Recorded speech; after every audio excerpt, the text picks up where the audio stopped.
helps decide programs, came up with talking about town meetings. And Donna Fitch had access to a video that was nationally broadcast, right? Yeah, as a part of PBS back in the 80s. And so she was able to pull that together. You know, even in this day and age of, easy digitization, it's never, the word easy. yeah, it's never easy.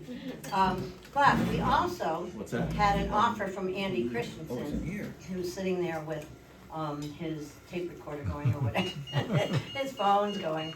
And Andy said he'd tell some East Montpelier stories because the video focuses on Calais town meeting from 40-ish years, 42 years ago. Right? Yeah, yeah. I did my math right. But anyway, so we thought we'd just focus on town meeting. How many of you attended your town meeting this year? Not bad. That's a pretty good turnout. Of course, if you have a potluck, it makes it even better. But it's, it's just a great way to kind of break out of winter's mold. And it's been a cold winter, and so we're glad, even for an evening like this, to get together. What we'd like you to do, we're going to turn the mic over to Andy, and he's going to start sort of sharing a story or two. What we'd love to have you do is, if you want to slowly finish up your supper, kind of pull your stuff together so it's not a hassle later on. You can pick up your dinner, your food dishes later on. But then we're going to ask for people to kind of orient themselves to the screen. We'll be turning out the lights once Andy's finished with a story or two. And then kind of get people settled. If you have a need visually to be down close, please do that. And Andy has a magic wand that can help us hear the video. It's amazing, the technology. I mean, we had like 19 wires at one point on the table. I do have to thank Jennifer Boyer, who is an amazing historian. She wasn't feeling great, but she trusted me to take her laptop and bring it here, and so she's our technician in absentia. And she's really sorry not to be here, but she'll be presenting in October. She does amazing research. She's also very active with the Montpelier Historical Society, because at one time East Montpelier was Montpelier. So Jennifer's just a great resource person, and she's pretty amazing on stuff. So yeah, if we need more chairs, somebody could hop into the aisle, the other side of that wooden door. So anyway, Andy, where did you go? You're over there. Would you like to start with a story or two? Come on down.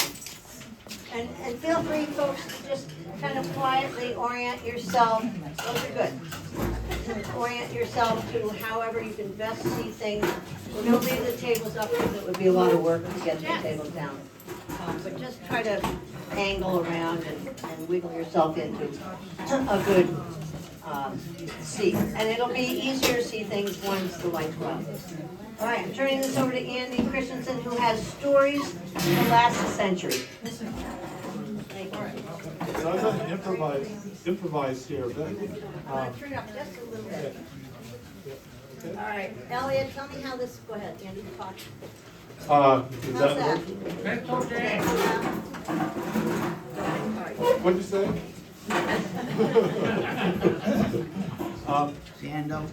So I think if my stories from my parents are correct, I think I've been at every town meeting, most every town meeting in East Montpelier since around 1954.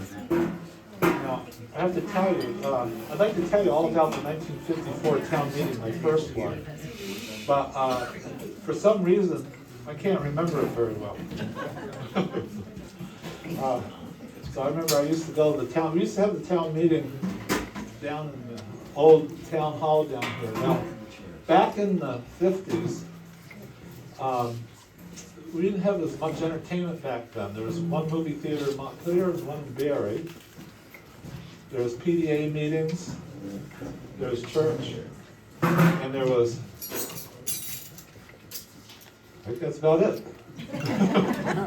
So a lot of the opportunities we take for granted today were not there then.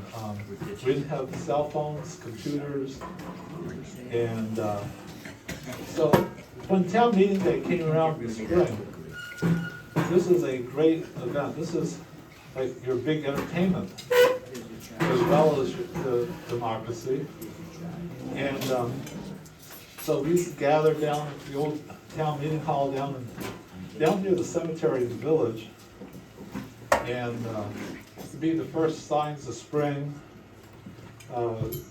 Sugaring was just getting started then. You come up to the door of the old town hall, and there'd be 4-H clubs selling fudge. Maybe somebody remembers that. And then you make your way up the stairs to the hall, and there you would have very exciting meetings. I have to say, they're a lot more exciting then than they are today. Now, I'm just going to tell a couple stories, because I think there's probably a lot of stories out here, and we want to hear those. But I remember one story. I think this is probably around 1960, 61 or 2. My father was on the school board at that time, and today, while school board members have meetings to go to, school board members back then had additional chores. My father had to lug cans of water down to the North Montpelier school. That's the 2-room schoolhouse at the top of the hill there, before you go into the village. And he also had to shovel coal every day, take care of the furnace. And at that point, there's some rumblings. They're starting to talk about building a new school. And so it occurred to my father that if you have a property, if we're not using it anymore and we're going to sell it, maybe whoever buys that place would like to have a well there. So he made a radical proposal, and he suggested that the town invest in drilling a well for that building. Well, this created a huge furor. I remember one of our neighbors, Ernest Barney, up the road here on 14, got so riled up that he got up and was yelling at my father, and he stormed the stage. He was going to take him on. So I haven't seen that lately. Another quick story. I remember, let's see, probably around 1964 or 65, it came to a point where we were going to build a school. So we had the land, we got the land either donated or at a very good price from the, who was up there on Vincent Flats? I'm forgetting the name now, but anyway. Barkley. What's that? Yeah. Barkley, yeah. And so the people in town were just totally upset at the cost of having a new school. And they kept whittling the design down a little bit each time. And the original plan for the school was going to have a full-length gym. And it's not that, it's shorter than that. And then they wanted it was going to have a pitched roof instead of a flat roof. And they got rid of that. So they kept whittling it down, and they finally, someone stood up and said, well, they want to talk, the architect to explain why it couldn't be cheaper. So the architect got up and said, well, I could design you a circus tent to go over your school there, but you're going to pay one hell of a lot in maintenance over the years. And what he said came true, actually. We found out a couple decades later that we had to put a lot of money into a new roof.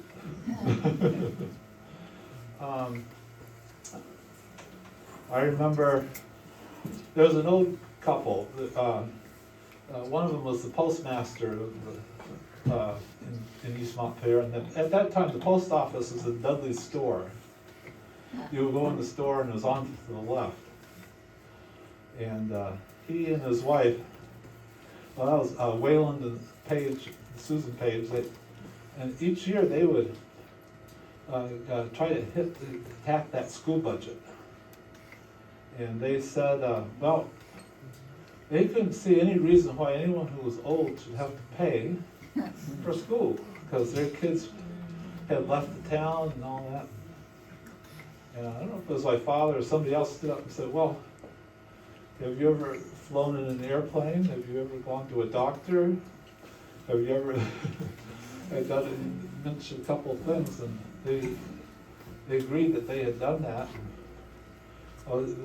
They asked, well, how would you feel if I was your pilot, or if I was your dentist, or whatever? You know, that educating children helped everybody in the society.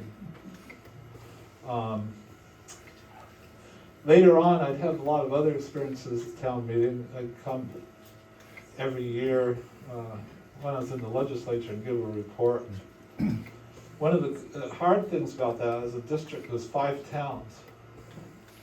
So I would leap into the car early in the morning and be up at East Montpelier first thing, but then I could only stay just a short time before I had to race to 5 other town meetings, try to get them all in before dinner time. Well, it goes on. There's an awful lot of stories, and I imagine you have some too, but I just throw that out as a trigger in case somebody else has some stories to tell. Did anybody come with a story about a town meeting event or something that you remember in particular? I think everybody wants to watch the movie. No, I think I get something different from that, Sando. I think it proves the point that our modern day town meetings have been pretty boring. Nobody can remember anything about them. So.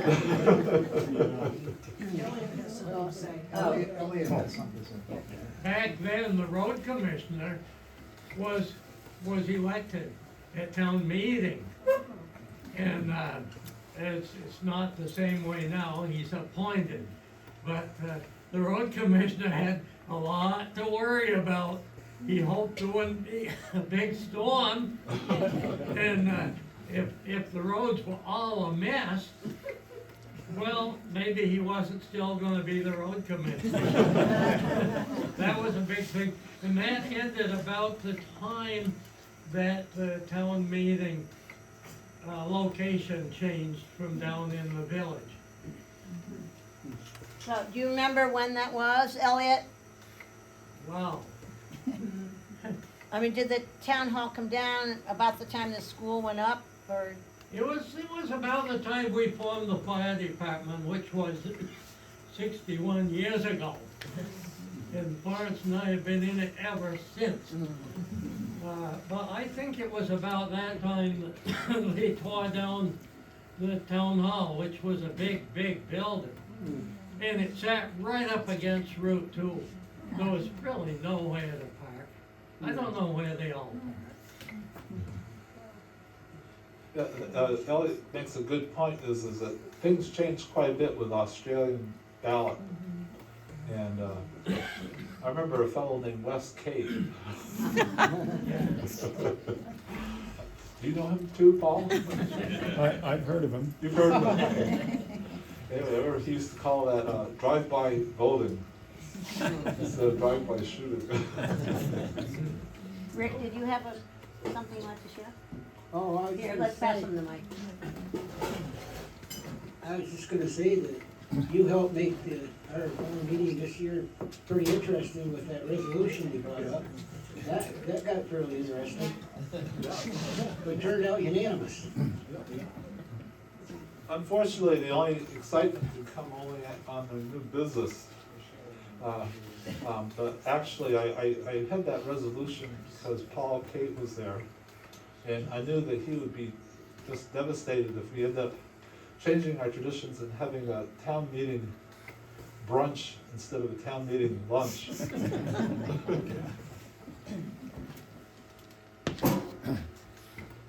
Well, thank you, Andy. Andy's lived in town for a long time.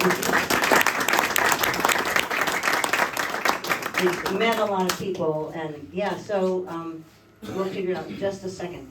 So, thank you, everybody. So we're going to get ready to show a video. It's 43 minutes long. I think, where's Donna? Right here. Okay. Yeah, I'm gonna let her say a little bit about it and how it all came to pass and her family's experience. And then, yeah, and then when we're all done, which would be too bad, just please remember your dish. If you had to borrow silverware or anything, just leave it on the table and we'll see that it gets taken care of. And it will be helpful if a few people can help move. Let me just check with Pastor Herb. Herb, how many chairs do you want left in the room? Four tables and 4 chairs and 3 up front. Okay, so it sounds like about 19 or 20 chairs still going. So if people around each table area could decide which chairs get folded up and then stacked in behind this behind the door, that would be helpful. And are the tables okay where they are, or do you want them turned somehow? We'll talk about that afterwards. Okay, once things have thinned out, we'll get the room back into order. So, any comments, questions, or needs? There are bathrooms down the hall. Forgot to say that. And there will be an exterior light, I think, that comes on automatically when you get ready to leave. So, Motion. next month's meeting is April, and it's going to be in East Calais, and it's our annual Sugar and Snow dessert. We do a potluck, we have sugar and snow, and then we're really thrilled that we're going to have 2 enactors who are going to share stories about the French and Indian War and the Revolution. So that'll be at the Recreation Hall just off of Route 14 in East Calais, and we hope you all come back for that. So, without any more, here's Donna, and I'll go do the lights. Somebody will, maybe Chris, when it's time, if you would do the lights, because I got to do the projection. I'm the projectionist for tonight. So because it's town meeting month, we thought we would show the portion of this video that is Calais town meeting in 1984. But in looking at the film, we thought you'd enjoy seeing it all. So, Portrait of America was a series of original documentaries about every state and territory in the United States. And it was initiated by Ted Turner. And at the time it was Turner Broadcasting System, which then went on to be CNN. And he believed that original programming was the key to the growth of cable television. And so they did a film of every state, and they were shot by leading documentary filmmakers, and they were all original musical scores. So Bill Jersey, who's an Emmy-winning documentary filmmaker, and his company Quest Productions came to Calais, stayed at my parents' bed and breakfast, and they're the company that did Vermont. And so Bill's company was founded in 1960 out of Berkeley, California. But what I liked knowing about Bill is in 1958, he made the film The Blob with Steve McQueen. So that was the beginning of his career. So they stayed with my parents at the bed and breakfast. And then the interesting thing is that my husband and I at the time were living in Berkeley, California. And so we ended up connecting with them out there when they came back to their home base. Donna, can you refresh my memory which item is that from your list? I don't know what that is. All right, It's not that top one? yeah, I'm gonna try it. No, let's see. Andy, let's see, you did a little, where's Andy? Right here. Okay, so when you had to adjust for the speaker, Machine isn't, your camera isn't there. it's tricky because we have a lot of different heads that have to come together. When you talk the Yes. screen settings, you know, it's a real small file. What'd you say, Jeff? That one's a real small file. so- Yeah, all right, so that's on it. Okay, hold on a second. So, what do we want to do now, Andy, to find the movie? in here, Yeah. go over here, and if that's not it, That's not it. I don't know. It should be, because that's looking at the DVD machine. Yeah, all right, hold on, I'm trying to, so it's one of those five. Jeff, I know you know, looked at the size of it. All right, but we don't know all of those. What's the one at the top? That's the one I just hit, and Jeff said that was the next one.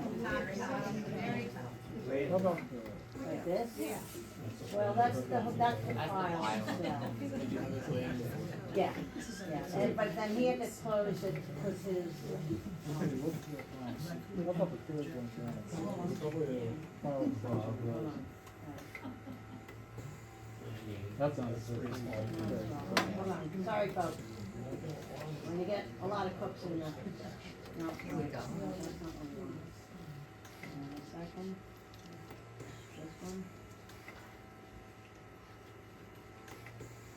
No, not that one. We had it, and then Andy had to put his sound in.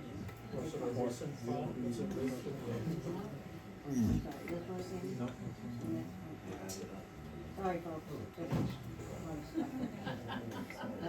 lot of stuff. That's clear. Okay. That's a new application, so,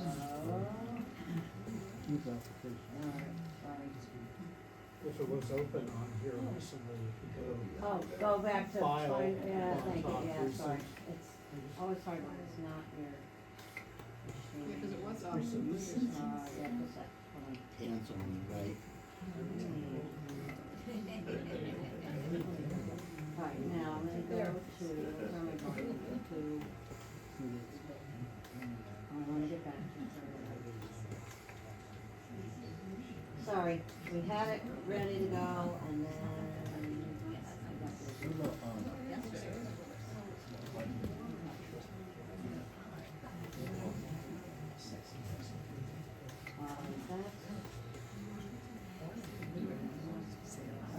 No. That's not it. But go to the high meeting recent, I should see. Say it again? Alright, okay. File. Where is it? Oh, yeah, okay, fine.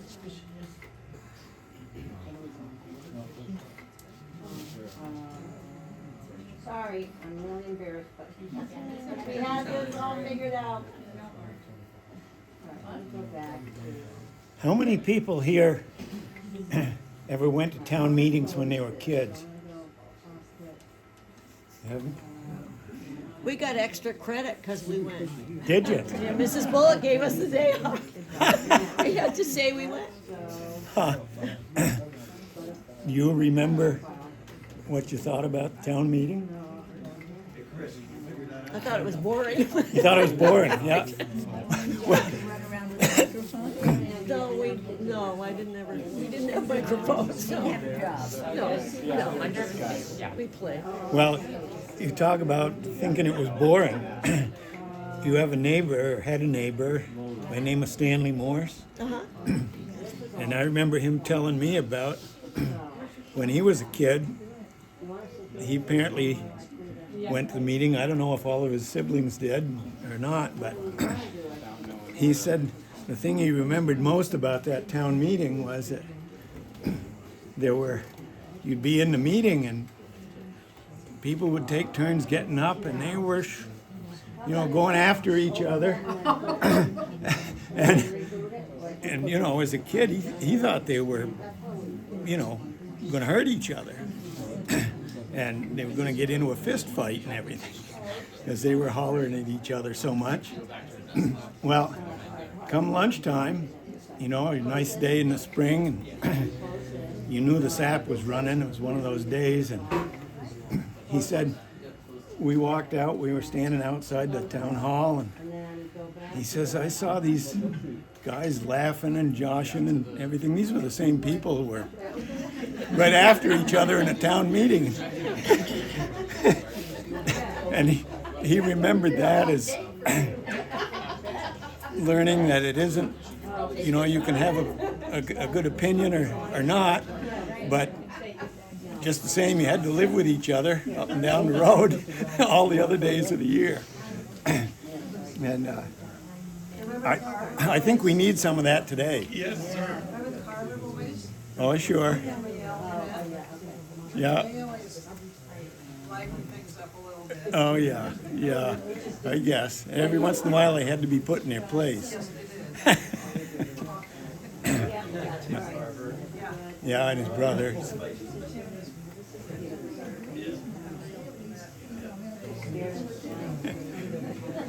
I think we're getting there, folks. Anybody else have something to say about town meeting?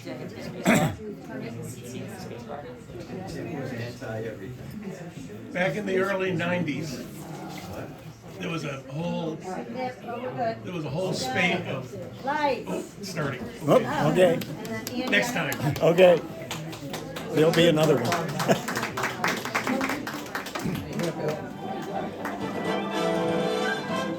That's coming out on the speaker. And let us know if you need more volume.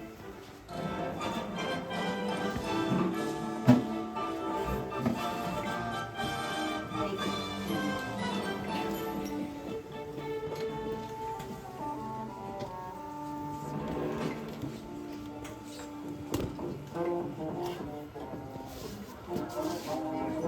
And callous people can look for themselves.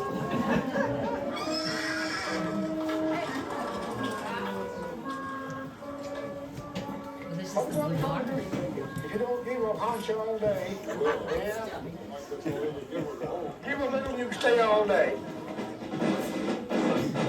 Independence Day in Cabot, Vermont is more than a celebration of a day in 1776. It's a celebration of a way of life. Farmers parade with poets and dancers parade with veterans. Bread and puppet, even back then. It's as modern as a peace march and as traditional as a Surrey ride.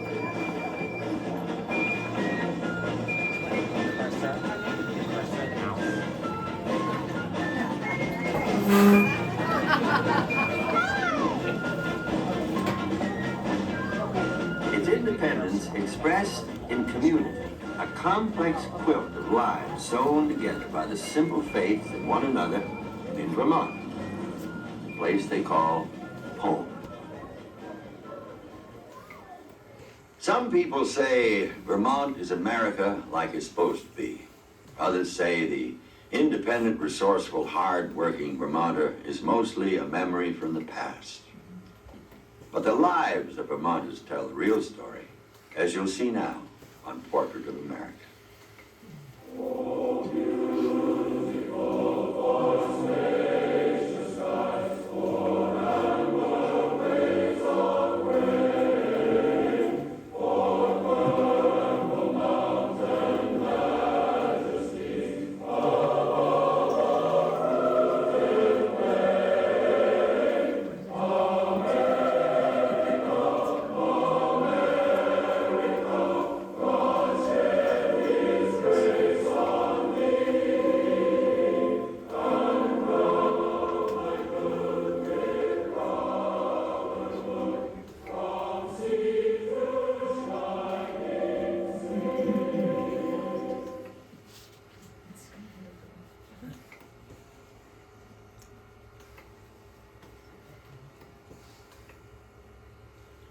Tucked away in the northeast corner of the United States is Vermont, bordered on the west by Lake Champlain and on the east by the Connecticut River. The Green Mountains run like a spine through its 150-mile length. Vermont is mostly hilly. The atmosphere is rural and the winters long. 200 to 300 inches of snow is not uncommon. And yet people are moving here in record numbers because they believe that in Vermont, they can be more in charge of their lives. The search for self-determination is not new to Vermont. For 14 years in colonial times, both New York and New Hampshire claimed it for themselves. Vermont held out as an independent republic. Independence was more important to them than security.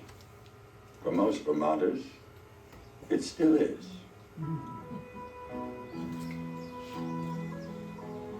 Vermont in the summertime is a picture-perfect landscape of green hills dotted with family farms. To the city-weary outsider, summer in Vermont means retreat to a simpler way of life. To the Vermont farmer, however, a good summer means hay in the loft and credit at the bank.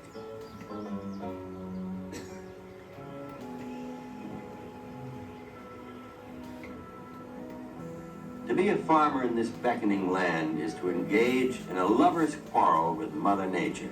It takes a special kind of person, hardy and independent, to survive the long winter on a farm in Vermont. Survival depends on skill and resourcefulness. It also depends a lot on attitude. We've lived with the weather quite a long time, and our whole scheme of life is geared to the weather. And for a farmer, the weather is practically the most important part of his life. And we're all ready for winter. We know what winter is going to be, and we're ready for it. We spend, I suppose, Barbara Carpenter of Cabot. 6 months living through it.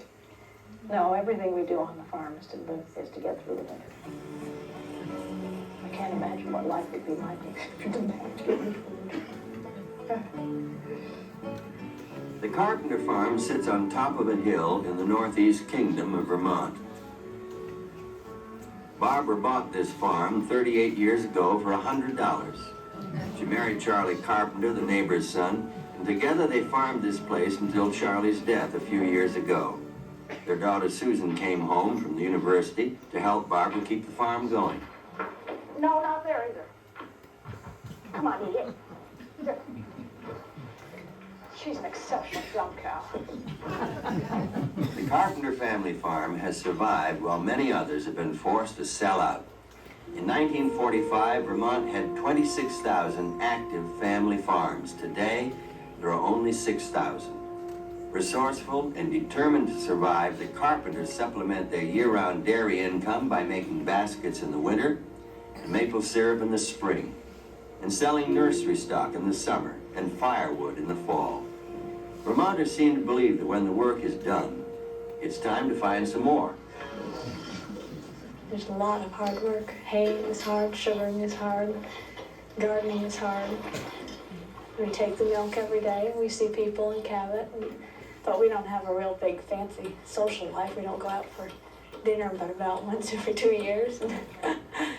I only dislike cleaning the gutter a few times a week. No, most of it I really like.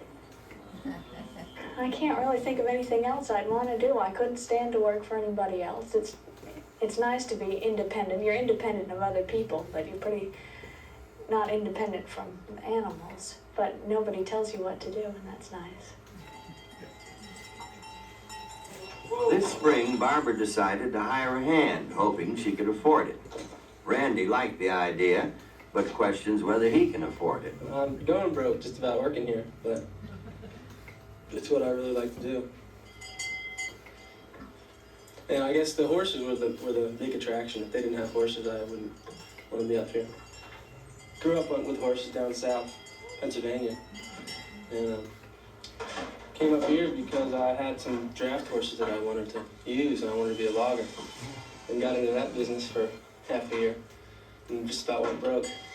So I sold those horses and got into carpentry, and then through a newspaper article about the Carpenters, in a local newspaper, found out that they wanted to hire an hand. So I called them up and got the job. This farm is about as ideal as I can imagine right now. Yeah, something I'd really like to. I'd like to have a place up here. Sometimes you get lonely, I guess. Out in the sugar house, it's more you get bored than anything else. But we've got lots of family around, and we've got some real close friends that we see pretty often, and we're busy all the time. There's never really any time to sit around and get lonely. In colonial times, the King of England sent men into the forests of Vermont to bring back wood for shipbuilding. By 1840, 80% of Vermont's land was stripped of trees. Today, trees cover much of the land again. And in the early spring, when the nights still freeze but the days warm up, orchards of sugar maples offer up true Vermont gold.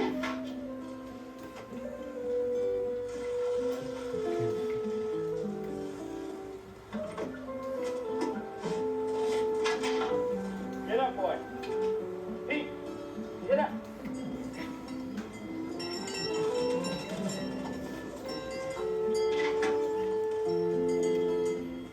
Every Vermonter knows what sugaring means.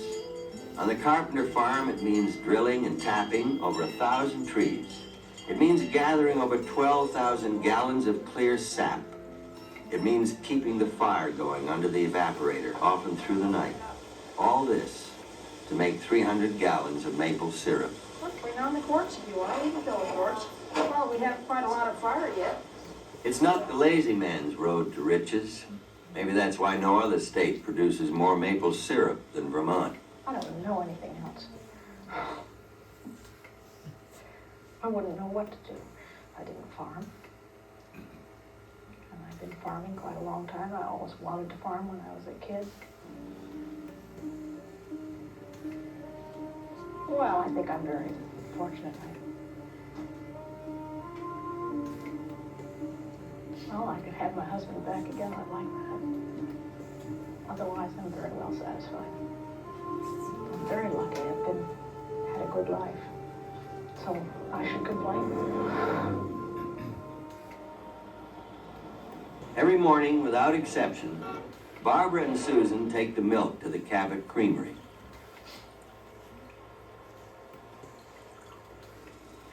The old-fashioned ways are good enough for Barbara and Susan, but for Bill Davis, Director of Marketing for the Creamery, modern technology and modern techniques are essential. The son of a dairy farmer, Bill still participates in his family's sugaring business, but he and his wife Judy want more for themselves and their children than the traditional Vermont lifestyle has to offer. We're trying to look at the world as it is today, and I find that a lot of the Vermont Yankee work ethic sometimes take a lot more time than we've got in our generation. Perhaps our priorities are different than our parents and their parents, and yet I can understand their way of life, but they sometimes have a hard time understanding my way of life.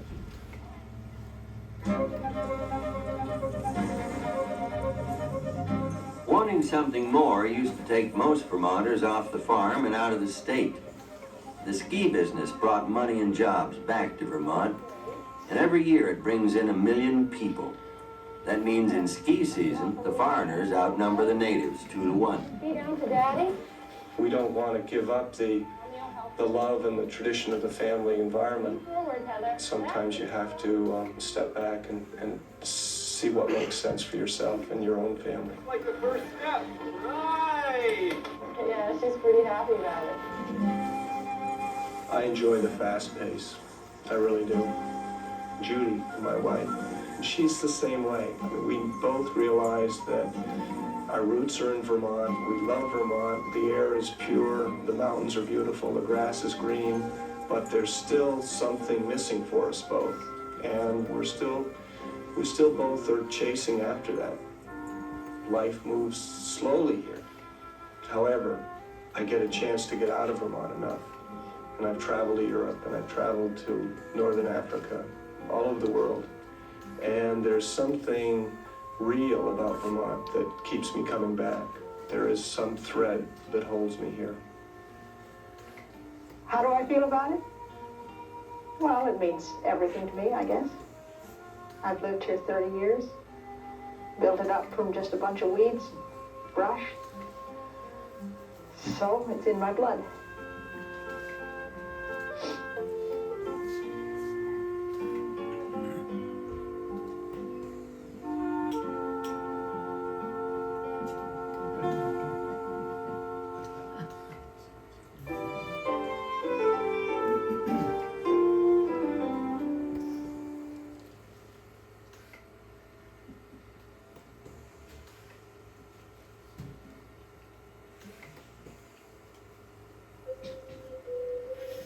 Nearly 400 years ago, a French explorer named Samuel de Champlain brought his boat into this lake which now bears his name. But it would be 60 years before French and English settlers finally followed him. The settlers had to be efficient and self-sufficient. They learned how to use what the land and the waters could provide. Ice cutting is only a nostalgic contest now, but it was once a necessary enterprise. The ice business was, like we consider utility now, was essential. Like we find electricity to be essential, well, some of us do. People used to put little signs in their windows with a 5 on it, or a 10 on it, or a 20 on it. That was the pound of ice, pound of piece of ice that they needed for their ice box. And of course in the city, I would look up, see the sign in the window, and cut the piece and walk up 4 flights of stairs to deliver a 10-cent piece of ice or a nickel piece of ice. And that would keep them going for a couple of days. The ice business, I found it to be very, very romantic. And everybody remembers the ice business who's old, you know, the old timers. Old timers, memories of times past. Nostalgia is a pleasant pastime, but it won't heat your house or clothe your children. And Vermonters are practical people. So many of them still heat their homes with wood, and they welcome people who are making traditional crafts practical once again.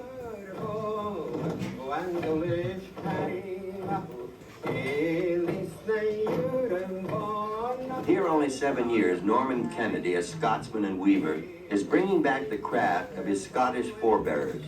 He belongs not because he conforms, but because he contributes. An awful lot of Scottish people settled over the years in Vermont, you know. Some of the first settlers were large groups of Scottish people. I was raised amongst country folk too, so I understand country people pretty well, you know. And I know a lot of old-fashioned ways of doing it that older people know here too. So I don't feel really out of place here at all. Tonight, Norman and his friends are walking the wool. Freshly woven and dampened wool must be pounded and shrunk to strengthen the weave. It's easy to see how community grew from necessity, how community sustains independence.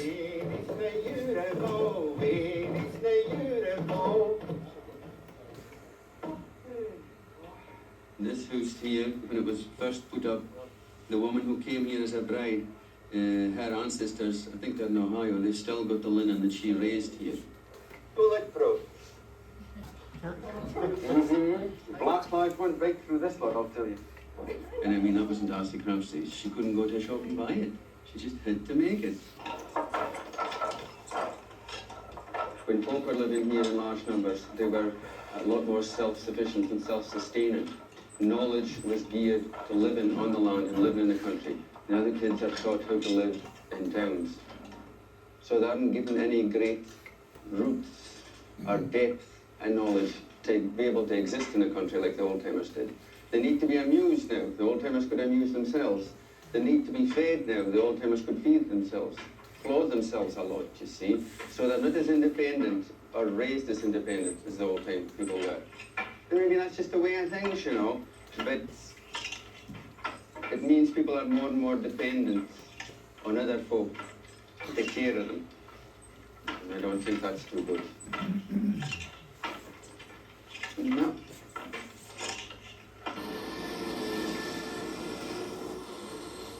I tend to be very independent. I think sometimes people look at me and they think that I'm a little too independent. When he was 19, Gary Sassy's family sent him to Italy to study at Carraro, where Michelangelo worked. But he came back to Vermont to carry on a family tradition.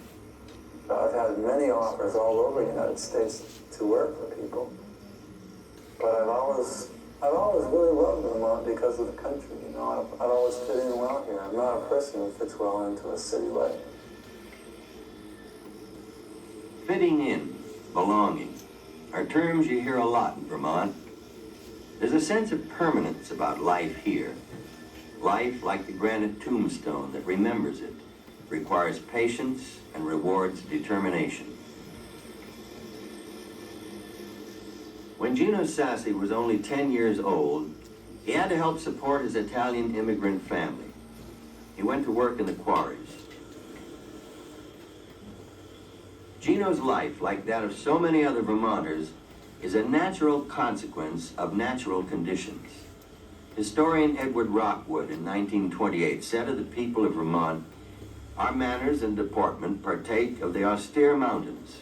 Our hearts are never carried on our sleeves." But the hearts of Vermonters can be seen in the laws that women and men like Gino Sassi helped to pass. Laws against discardable containers and laws against visual pollution. You won't find empty cans by the roadside, and you won't find billboards cluttering the hillside. Just simple signs telling you what you need to know. We have about 25% educators, we have about 25% attorneys in our legislative attendance, and just having a high school degree, it was very difficult to have to stand up and debate these professional people. But you take that in stride, and sometimes good common sense will outdo some of the educators and the attorneys. The Vermont Constitution is short and to the point. It grants little power to the executive branch and broad powers to the legislature. Vermonters have always mistrusted authority too far removed from the people. I have some tickets left for the Moose Dinner tomorrow night. Tonight we got the program at 8 o'clock. Then after the program is through, then we're going to have sugar and snow in the cafeteria. You're all invited. Tell your friends they're invited. We're planning sugar and snow for about 200. Please be here. I suppose you're inquisitive why we call this the farm program. The reason, years and years ago, when the legislators came to the Capitol, they had to come with a horse and buggy or else on a train. There was no other transportation. And they stayed here months at a time or else for the whole winter. In the olden days, Aunt Mabel, Uncle Zeke, and all them who lived on a farm, they have nothing to do. So instead of the town supporting them, they used to come to legislature. And they call it the farm program. On a Wednesday night, there was no bar rooms them days or anything. Maybe they had Applejack and all that. But they used to come to the well of the house and take and play the piano. And they used to sing and have their own entertainment. You would be surprised how rich we are with good entertainment.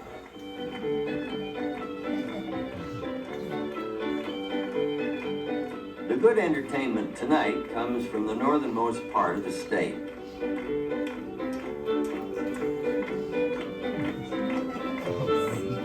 Wilfred Gillette and his wife Aileen live only 8 miles from Canada, where their parents were born. Wilfred is an old-time fiddler who has competed in many Vermont fiddling contests. Tonight, he and Aileen are bringing traditional French-Canadian tunes to the Vermont legislature, and somehow they seem right at home here.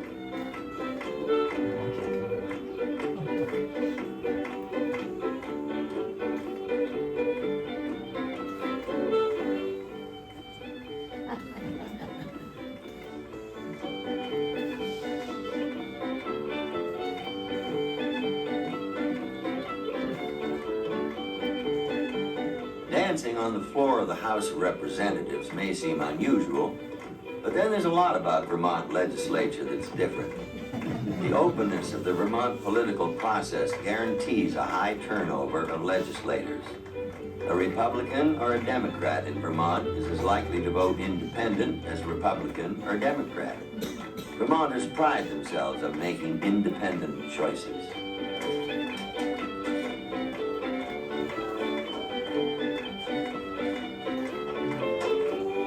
There's no record of who first decided to put maple syrup in snow, or who added the pickles and donuts as a side dish, but they belong together now.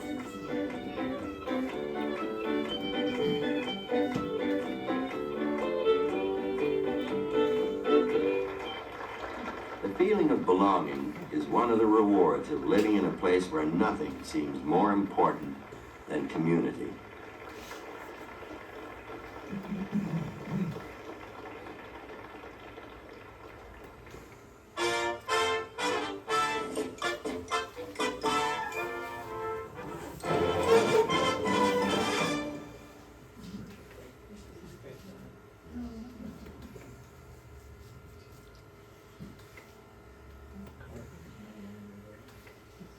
Vermonters measure worth by performance. In politics, as in life, this may mean the ability to keep one's mouth shut more often than open. President Calvin Coolidge most epitomized this quality. Silent Cal, as he was affectionately called, once said of his beloved home, "I love Vermont because of her hills and valleys, but most of all, because of her indomitable people." Someone once, a reporter from Boston asked me and said, of all the things that you can think of, you just written this book about real Vermonters, what is it that real Vermonters value the most or care the most about? And the fellow I was with said, truth in relationships with other people. And I said, making a living. Professor Frank Bryan makes his living teaching political science at the University of Vermont. Toynbee said Vermont was above the optimum climatic area of the United States, along with New Hampshire and Maine, just too far north to really count. That's basic to Vermont. It's a hard place to live. It's a miserable place to live in many, many ways, in terms of its weather, its long winters. Just as soon as you think spring's here in April, along comes another snowstorm. So if you can just kind of survive, you've got to get an enjoyment out of getting through the day. The days when I go out and work and nothing breaks down, those are good days for me. I will say, you don't want how they feel, and they'll say, well, I felt worse. And that's usually saying, I feel pretty darn good. Well, I've always had oxen. I needed something to get the wood out with, and I just started with oxen and I kept them. I guess the main thing is they just get back where you want them. And they'll do things kind of on a human small scale. And they never get stuck. You can put an oxen on a load they can't carry and they just won't draw it for you. But they never get stuck. And just unhook the log and walk away anytime you want. And if they break down, well, you take them to the slaughterhouse. You put them in a hamper when they break down. People think of the rural life as kind of a romantic inefficiency, and people do it for the fun of it. But there's nothing that'll make you do things right, like cutting down a tree. We've been taught to be efficient about what we do, because you can't make a mistake with nature. She is an unforgiving mother, and you just can't make a mistake. But you have to be careful you don't start playing it, being a farm boy, and that you do things just for cosmetics. And there are a lot of college professors that drive a four-wheel drive and have their Morgan horse and do all this just for fun. I don't really think I've got to that yet, but the problem is money. If I had more money, I'd probably have a great big tractor and four-wheel drive. I like to live in Vermont, I guess, basically, because can't afford to go anywhere else, I guess. No, I'm pretty much in charge of what I do here. I know the people that can affect my life pretty closely. Well, I think the great migration into this state in the last 10, 20, 30 years has been people seeking to get in charge of their lives. If small is beautiful, and most Vermonters think that it is, then the size of most Vermont towns is just about right. Vermonters know who their neighbors are. And every spring in towns and villages across the state, neighbors gather together as they have done for almost 200 years to make the decisions that affect their lives.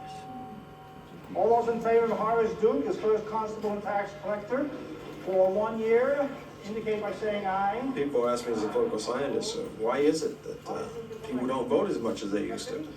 And I think it's because people don't see the connection between voting and public policy. They don't see the linkage between input and output. They don't see any reason to go vote because they're not sure it's going to change anything. I'm going to ask for a show of hands. But you know, in a town meeting, when you go to that meeting hall and, for instance, vote someone out of office, I've seen people walk off the stage or walk through the town hall when they've been defeated with a tear in their eye. To Ben's motion. And you can't escape it. You got to see him. You got to eat lunch with him after you voted him out of office in the town hall. All those in favor of the motion say aye. Aye. Opposed? No. The ayes have it, the motion is carried. That's human scale politics, and that's the beauty of town meeting. It forces us to be responsible for our actions immediately. We have a community youth project that helps put on Thanksgiving Day dinner, 4th of July celebration, stuff like that. We work with kids from Calais. That's what we offer, and that's why we ask for $200. Motion has been made and seconded that we appropriate the sum of $200 towards the Washington County Youth Service Bureau.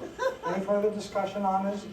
Then, same argument, it's a good organization, does some things, but I think it's time some other towns kicked in too. So I'd like to amend that and propose that we reduce it to $100. Mr. Moderator, like everyone else in town, I'm concerned about the sharp increase in our taxes, which we are going to see. But I did a little calculation this morning, and if we cut out every request, I calculate that I would save off my taxes probably somewhere in the neighborhood of $20 a year. And I blow that much buying a hunting license and a couple of boxes of shotgun shells to go bird hunting. And therefore, I oppose this amendment. I think that all of these reductions are reasonable and you can't ignore them. And I don't think any of these suggestions are made with the intent of cutting down below what our share is. I think any amount that we give them would be a bargain. And I'd like to give them more than they ask for. Our screening process, because we come to these meetings like this with, who's going to vote against battered women? You know, or against handicapped people, or against other good causes that may come up. And if we don't have some method to screen these things before we get to the meeting, I just like to vote for good things, and I'll be poor pretty soon. It's going to be tough to maintain town meeting because the state government is all too anxious to take away a lot of the powers of the town to decide issues. But if we can continue to govern ourselves at the local level in Vermont, we're not going to have anyone telling us how to live our lives. The motion's carried, we appropriate $200. I think town meeting's one of those things, it balances the scales. It's worth 2 or 3 bad snowfalls, that's for sure.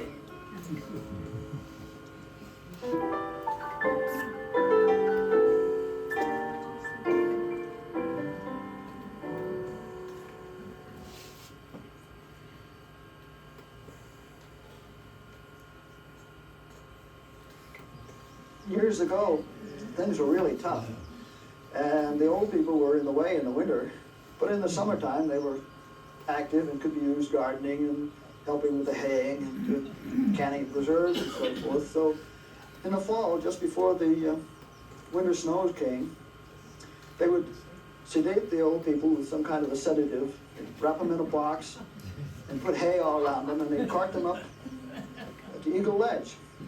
And then on the Eagle Ledge, the snow would drift.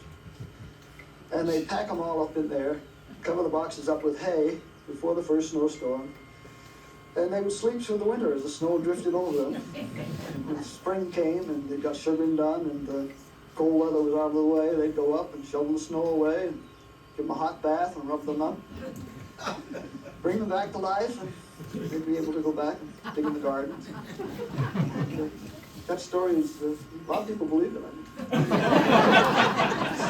As Stanley Fitch will tell you, Vermonters often deal with the hard truth by having a little fun with it. Because it's a difficult land, the soil is thin, the growing season brief, living in Vermont is not necessarily a matter of making more. It's often a matter of learning to live on less. Immigrants who settled here in the 1700s came to escape the tyranny of debts and restrictive religion. In turn, they were forced by necessity to accept the tyranny of a land and a climate so demanding that unrelenting labor granted them only subsistence living. For many contemporary Vermonters, however, living on the margin just isn't enough. We'll give a couple dollars for it. And it's 2, 3, $2, Today, even as visitors from out of town ride into the country to look at the leaves, the auctioneer sells the last cow on the last farm in the village of Maple Corner.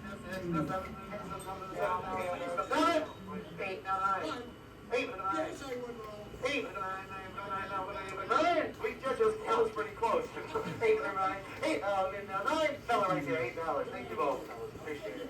he thought it was a dead end, and he wanted to get out before he got old. They all make Calais what it is. If you get open, make it the rural atmosphere, and it's going. Stanley Fitch is affected more than others today. The last farm in Maple Corner was run by his nephew, Cedric. And that seems to be the story of Vermont agriculture, or agriculture anywhere. You have to be small enough for a family to run it, or big enough so that you can hire all your help and depend on them. For 30 years, Stanley Fitch and his wife, Elaine, milked cows on this farm. Then they turned it into a bed and breakfast inn. It came to the point where I had to decide whether I wanted to keep getting bigger, being tied down, or get out. I was getting frustrated. You either had to go up or down, and I got out. It was relief when we sold our cows. It was kind of a sad day, but we knew where our cows were going, and it was a relief not to have to be tied down weekends.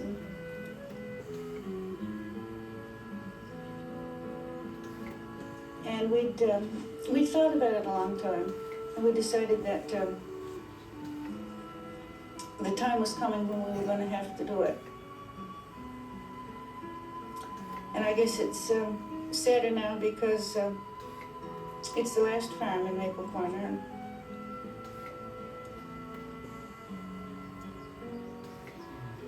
It just seems though that it would be nice if you could make it on a fairly small farm these days. I guess we're just aware of what has been good in the past and has to change. But I think we're all feeling sad about the last day of Cedric's farming.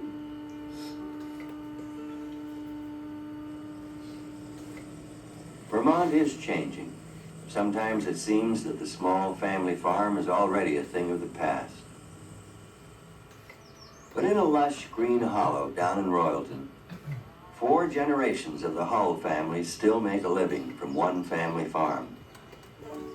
Grandpa Hull started this farm nearly 50 years ago. Now he shares the memories of the early days in his paintings. Well, we used to dairy farm for years. We got so old, we couldn't do much.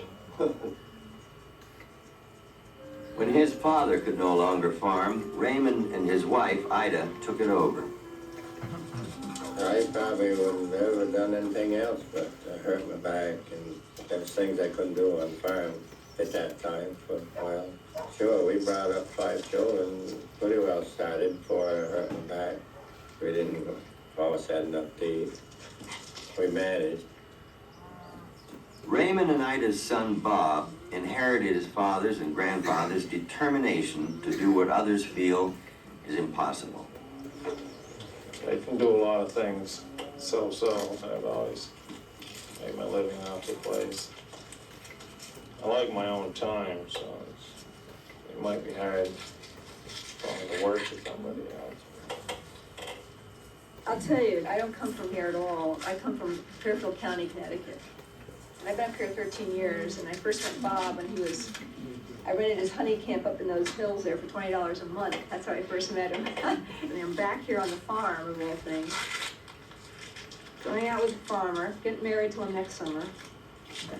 And I'm going, it's pretty crazy.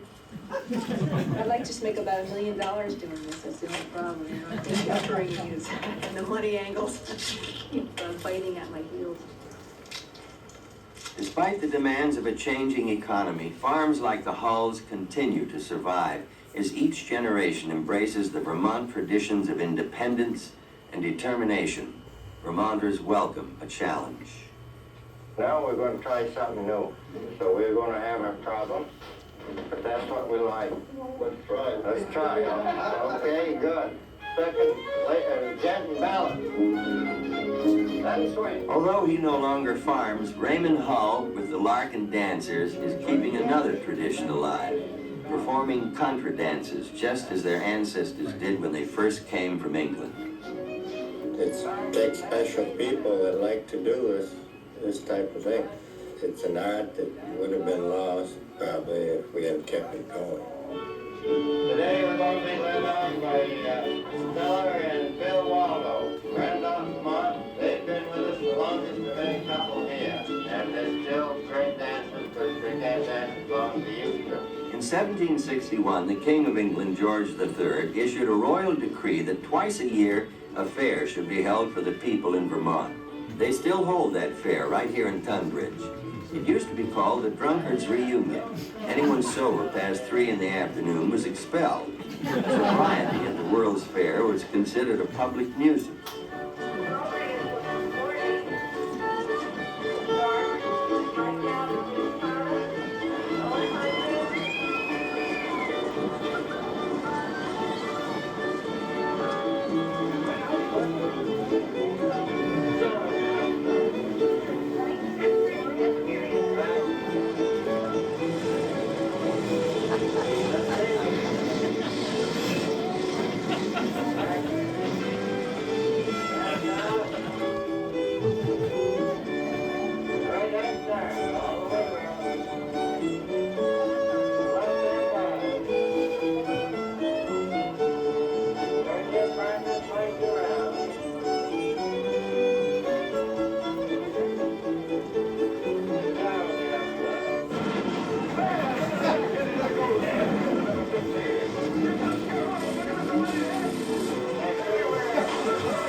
The Tunbridge World's Fair is more than a country carnival.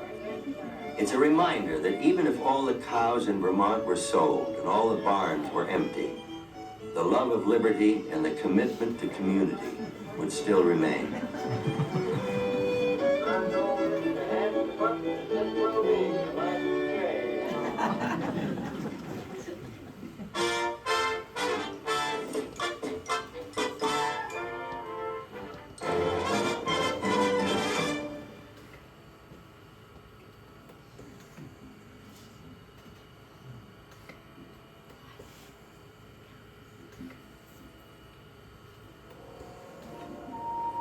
Nestled along Lake Champlain is Burlington, the largest city in Vermont.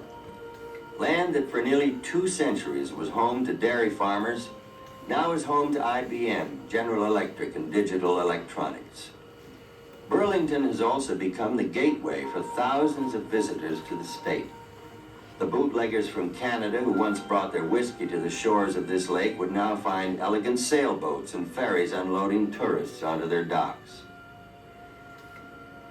And in autumn, there's a special quality that beckons millions of people to visit. Some decide to stay. Vermont welcomes these flatlanders, as they're called here, and they in turn have brought a new legacy to Vermont. Towns and villages that 50 years ago heard only church or country music now hear the sounds of Beethoven and Bach. There's no better place to hear them than down in southern Vermont. 30 years ago, Blanche Moyes brought her love of Bach from the mountains of Switzerland to the green hills of Vermont, where she now conducts the New England Bach Festival.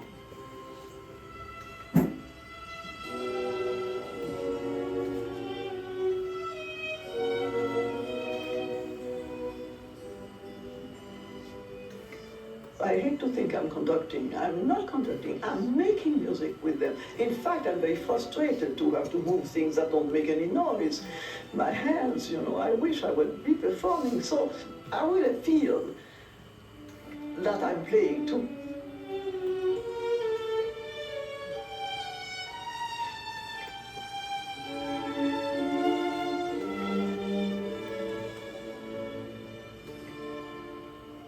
I am born in the country, raised in the country, just like Vermont, the nature, the green, the pastures, and the feeling of the people is very close. They told us of this place, that we should create a music department. It was just starting, pioneer work. I always say, had we been not Europeans, had we been Americans, we would have known what it meant, pioneer work. It might have frightened us, but we didn't know. For European, it's romantic, pioneer work. So we came. We found out it is not always romantic. But in the end, it is. This is an idyllic place.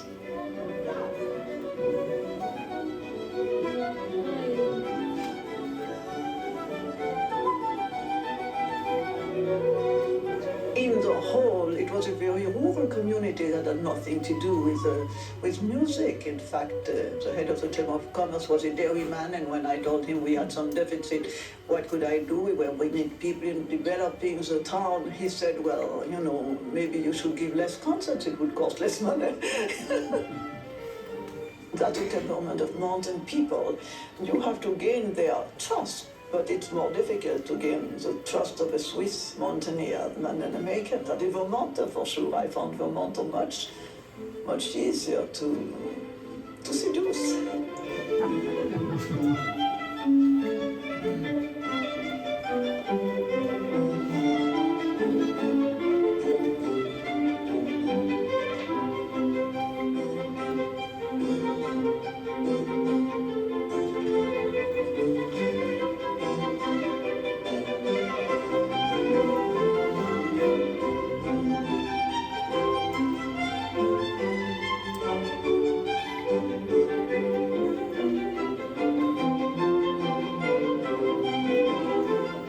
Something almost inexplicable draws musicians, poets, and writers to Vermont. Perhaps it's the solitude. Vermonters know how to leave you alone. Alone to feel the power and beauty of nature, the whiteness of the winter's snow, or the blaze of the autumn foliage. Alone to discover and express the wonder of it all.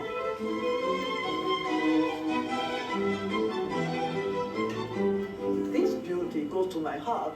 I mean, there's not one day which is not beautiful. Every day is different. There's not one that repeats the other, and that gives an incredible image of continuous creation. People come and they always tell me it's so wonderful, so special. People are nice, they're friendly, they're warm. People make an effort to contribute to create something great and wonderful.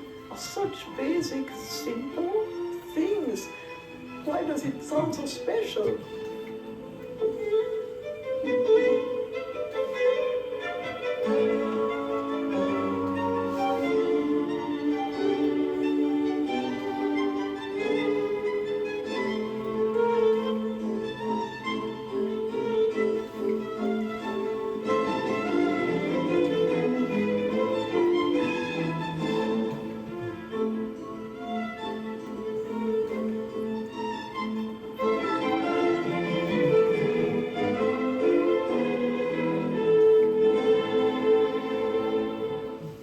The face of Vermont continues to change, but there's a quality that remains in its people and in its hills.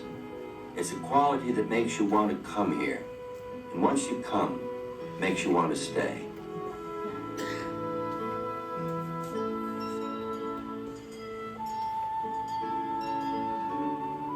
American historian Bernard DeVoto once said, "There's no more Vermont than Polynesian in me. But when I go toward Vermont, I feel like I'm coming home."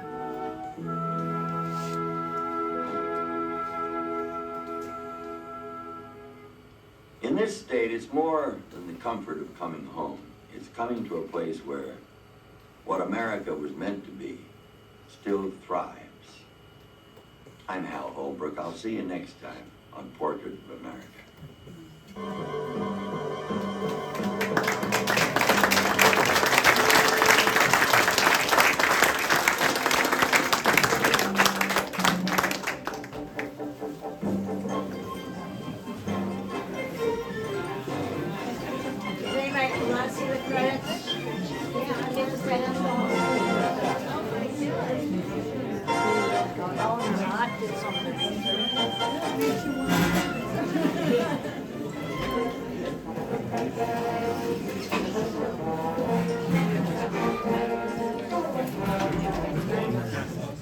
Excuse me.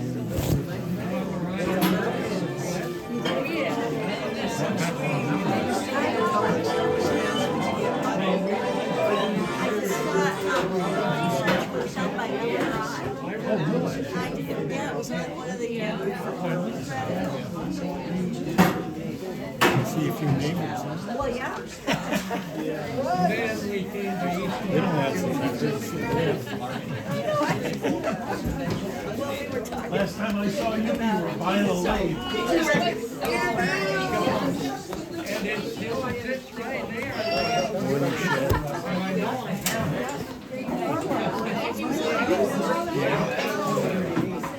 I was there. Yeah. It was just. I was there. Bought a few things myself.